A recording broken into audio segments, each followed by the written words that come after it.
Bismillahirrahmanirrahim. Assalamualaikum warahmatullahi wabarakatuh. Alhamdulillahillazi an'amana bi ni'matil imani wal islam. Asyhadu an la ilaha illallah Muhammadar Rasulullah amma ba'd.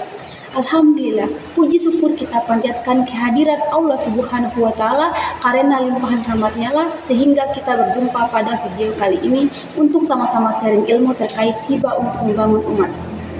Saya mengajak teman-teman untuk sama-sama berselawat kepada Nabi Muhammad SAW, Nabi yang telah membawa kita dari zaman kebodohan, zaman kejahiliaan menuju zaman saat ini yang kita rasakan.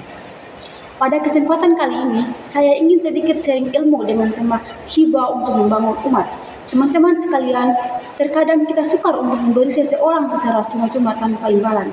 Padahal itu suatu hal yang penting dan harus diterapkan dalam kehidupan sehari-hari. Hibah yaitu pemberian sukarela atau benda atau harta dari seseorang kepada orang lain tanpa imbalan atau kewajiban mengembalikannya. Dalam hal sosial, pendidikan, dan ekonomi, hibah sebagai sumber dana memainkan peran penting dalam pembangunan umat. Hibah digunakan untuk mendanai berbagai program yang bertujuan untuk meningkatkan kesejahteraan masyarakat dan memberdayakan individu dan kelompok. Memahami fungsi hibah diharapkan dapat mendorong masyarakat untuk menggunakan sumber daya ini untuk kemajuan bersama. Salah satu tujuan utama dalam berbagai kebijakan sosial dan ekonomi yaitu pembangunan umat.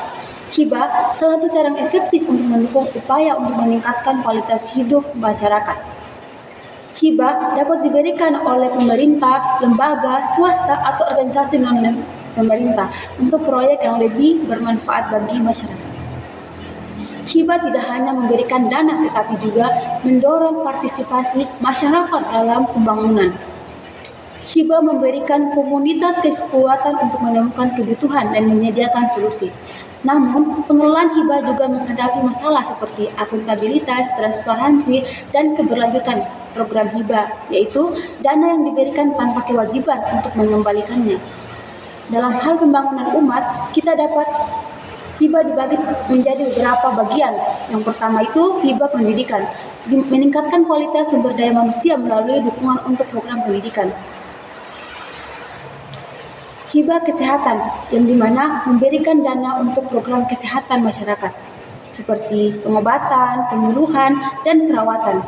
Yang ketiga, hibah sosial, mendukung program yang bertujuan untuk memberdayakan masyarakat, seperti program pemberdayaan perempuan, pengentasan kemiskinan, dan pengembangan komunitas. Hibah memiliki banyak peluang untuk pembangunan umat. Dengan dana yang tepat, berbagai program dapat dilaksanakan untuk meningkatkan kualitas hidup masyarakat. Beberapa program yang dapat dimanfaatkan yaitu yang pertama itu inovasi dan kreativitas. Hibah memberikan ruang bagi kreativitas untuk menghasilkan solusi yang memenuhi kebutuhan masyarakat. Proyek berbasis komunitas dapat dibuat untuk memecahkan masalah lokal. Yang kedua, peningkatan keterlibatan masyarakat. Hibah mendorong masyarakat untuk terlibat dalam proses perencanaan dan implementasi program yang meningkatkan rasa kepemilikan terhadap hasil yang dicapai. Kolaborasi antar lembaga, seringkali hibah melibatkan kerjasama antara berbagai pihak, baik pemerintah maupun non-pemerintah, yang dapat memperkuat jaringan sosial dan ekonomi di masyarakat. Meskipun hibah menawarkan banyak kesempatan, ada beberapa masalah yang perlu diperhatikan.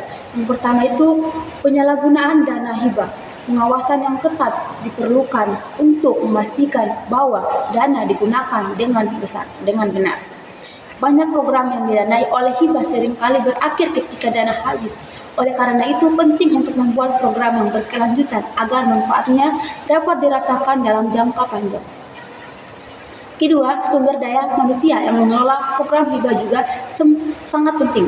Program memerlukan pelatihan dan pengembangan kapasitas. Ada dua jenis hibah yang sering digunakan, yaitu yang pertama hibah barang. Pemberian berupa barang atau harta yang bermanfaat secara sukarela, misalnya mobil dan perhiasan emas. Kedua, hibah manfaat. Pemberian adalah barang yang masih menjadi hak pemberi, namun orang yang menerima barang tersebut masih memiliki hak untuk memanfaatkannya karena memiliki hak pakai atau guna. Hibah memiliki potensi besar untuk mendukung pembangunan umat melalui berbagai program yang dapat meningkatkan kesejahteraan masyarakat. Mungkin sedikit sering ilmu yang sangat singkat, mudah-mudahan bermanfaat untuk kita. Wabillahi taufiq wal hidayah. Wassalamualaikum warahmatullahi wabarakatuh.